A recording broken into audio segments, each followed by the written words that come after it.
It was a typical Tuesday morning when I received the call to report to Mr. Harris's office. I assumed it was routine, perhaps a project discussion or update. But as I walked in, the atmosphere was tense, silent, and heavy. Mr. Harris looked at me coldly, the HR manager standing behind him with a clipboard in hand. "You're done here," he said sharply. "Delete all your work files from your laptop. They're company property." I felt a brief moment of shock but quickly took a deep breath to maintain composure. I nodded calmly, understanding that reacting impulsively would only worsen the situation. I asked respectfully if there was a specific reason for this abrupt termination. He avoided eye contact, muttering something about restructuring and performance metrics. I realized then that arguing would be pointless. The decision had been made.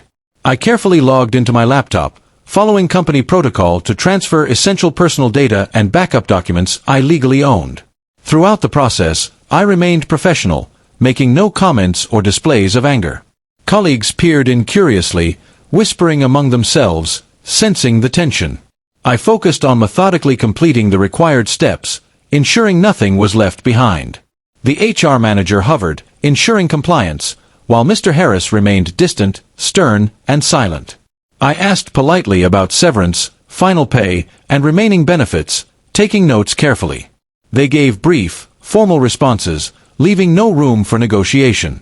After transferring all company files and deleting redundant data, I closed the laptop calmly. I packed my belongings into my bag, double-checking that nothing personal was left behind. Before leaving the office, I thanked them for the opportunity, maintaining my dignity despite the abrupt ending. Walking out, I felt a mixture of disappointment and relief. I realized that maintaining professionalism in the face of sudden termination was more empowering than anger. I reflected on my achievements, projects completed, and the experience gained over the years. Friends and former colleagues reached out, offering support, encouragement, and future opportunities. I began sending out applications, scheduling interviews, and networking with renewed energy.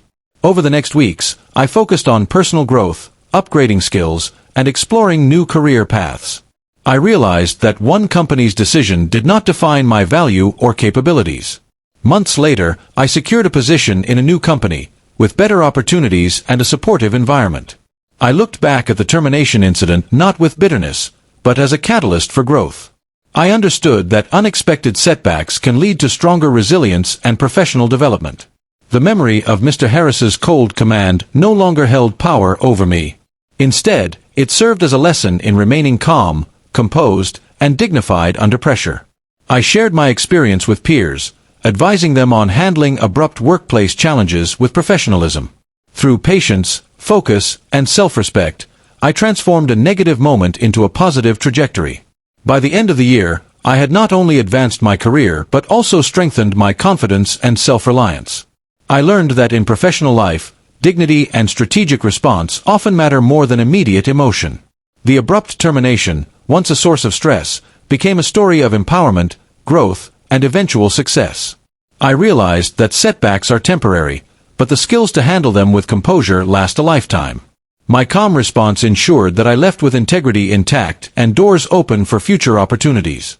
I discovered that self-respect and patience are the true markers of strength in professional life.